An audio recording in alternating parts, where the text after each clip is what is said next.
Malda town স্টেশনে বিকল রেলের সিসিটিভি নজরদারি। স্টেশনে লাগানো 52টি সিসিটিভি ক্যামেরা সফটওয়্যার সমস্যায় কাজ করছে না। একদিন দুই দিন নয়, 3 সপ্তাহেরও বেশি সময় ধরে অকেজো হয়ে রয়েছে ক্যামেরাগুলি। ঘটনায় ক্ষুব্ধ রেল যাত্রীরা।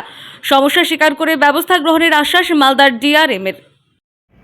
नहीं, इसमें सीसीटीवी कैमरों में एज सच कोई इशू नहीं है।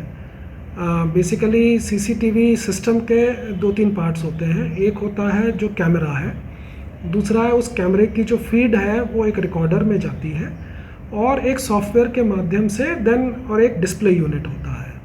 तो इसमें ये सीसीटीवी कैमरा जो है करीब 52 सीसीटीवी कैमरे जो मालदा स्टेशन में लगे हुए हैं, उसमें सॉफ्टवेयर में इशू हो गया। वो सॉफ्टवेयर जो है वो क्रैश कर गया है। तो उस बेसिकली उस सॉफ्टवेयर को रीइंस्टॉल करके उसको फिर से सिस्टम को ठीक करना पड़ेगा उसमें।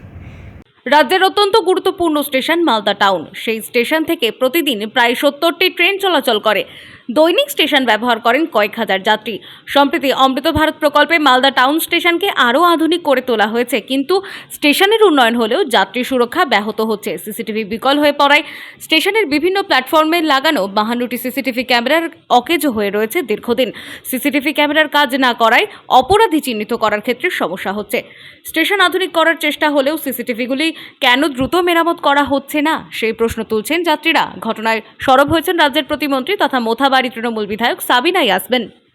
দেখুন, আমরা তো দেখছি ইদানিং যে খুব সুন্দর সুন্দর করে স্টেশনের গেট তৈরি করছে, এন্ট্রান্স পথ তৈরি করছে। এটা খুব ভালো জিনিস যে ডেভেলপমেন্ট হচ্ছে আর সৌন্দর্যায়ন হচ্ছে, কিন্তু মূল যে জিনিসগুলো একটা রেল পরিষেবা দেওয়ার জন্য যে মূল কাঠামো, সেই মূল কাঠামো কিন্তু আজকে যে অবস্থায় ছিল সেই অবস্থায় আছে। বিগত 2014 সালের পর থেকে রেলের যে অবস্থা এবং যেভাবে ঘন ঘন অ্যাক্সিডেন্ট হচ্ছে, এবং তাতে আমরা নিশ্চিত যে মেনটেন্যান্স হওয়ার দরকার, রেল কর্তৃপক্ষ সেই মেনটেন্যান্স করছে না। মালদা থেকে মাধব কুমার মণ্ডলের রিপোর্ট, টাইমলেস ডেপিকশন নিউজ।